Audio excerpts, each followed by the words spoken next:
కడప జిల్లా పులివెందుల పట్టణంలోని నగరిగుట్ట ప్రాంతంలో నిన్న రాత్రి 2 ఆటోలను దగ్ధం చేసిన గుర్తు తెలియని వ్యక్తులు.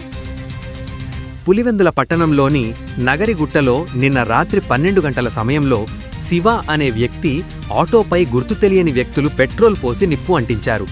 మంటల దాటికి పక్కనే ఉన్న కుల్లాయప్ప ఆటోకు కూడా మంటలు వ్యాపించడంతో స్థానికులు వెంటనే మంటలను ఆర్పివేశారు. ఈ ప్రమాదంలో శివ ఆటో పూర్తిగా దగ్ధం కాగా కుల్లాయప్ప ఆటో పాక్షికంగా కాలిపోయింది.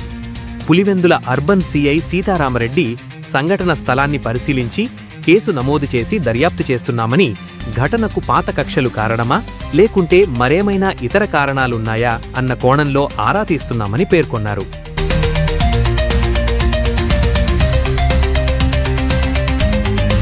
నిన్న రాత్రి కొంతమంది గుర్తు తెలియని వ్యక్తులు, ఒక 3 వ్యక్తులు మాస్కులు పెట్టుకొని ఇట్లా ఆటోలు కాల్చడం చాలా దారుణం. ఇప్పుడే సిఐ గారితో కూడా మాట్లాడినాం. ఆయన కూడా ఒక హాఫ్ అన్ అవర్లో వస్తా అన్నారు. రాత్రి కూడా పోలీసు సిబ్బంది వచ్చినారు. ఈ యొక్క చర్యలు ఎవరు చేసినా కానీ చాలా తప్పు.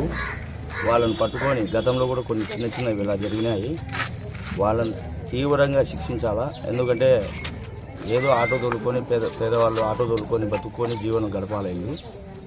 వాళ్ళ జీవనం వాళ్ళు పొట్టగొట్టినట్టు 2 ఆటోలు డ్యామేజ్ అయినాయి.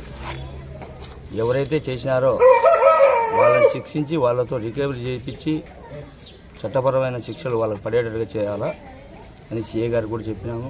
సిఏ గారు కూడా నేను చాలా ప్రెస్టేజ్గా తీసుకుంటాను. ఎవరైతే చేసినారో వాళ్ళను 24 గంటల్లో మేము పట్టుకుంటామని కూడా ఆయన హామీ ఇచ్చారు. ఒక హాఫ్ అన్ అవర్లో కూడా ఆయన ఇక్కడికి చేరుకుంటామని చెప్పినారు.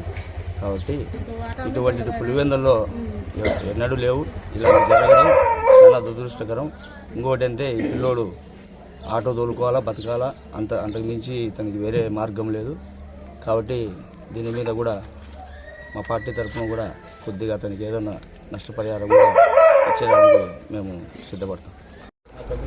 నేను ఆటో తోలుకొని బతుక్కోవాలా, కానీ మేము ఒకరి జోలికి పోయేవాని కాదు. కానీ మాది ఇట్లా చేసినందుకు మేము చాలా బాధపడుతున్నాము. నేను పొద్దునుంచి ఇంటి దగ్గరే ఉన్నాను. నేను స్కూల్ పిల్లలకు పోతాను, మళ్ళీ సాయంత్రం ఈవినింగ్ స్కూల్ పిల్లలకు పోయి వచ్చేది ఇంటికి. కానీ ఇట్లా చేస్తారని నేనేం అనుకోలేదు. కానీ నాకు డౌట్ అందరి మీద ఉంది. వాళ్ళు నాకన్నా చిన్న వయసు వాళ్ళే అంట.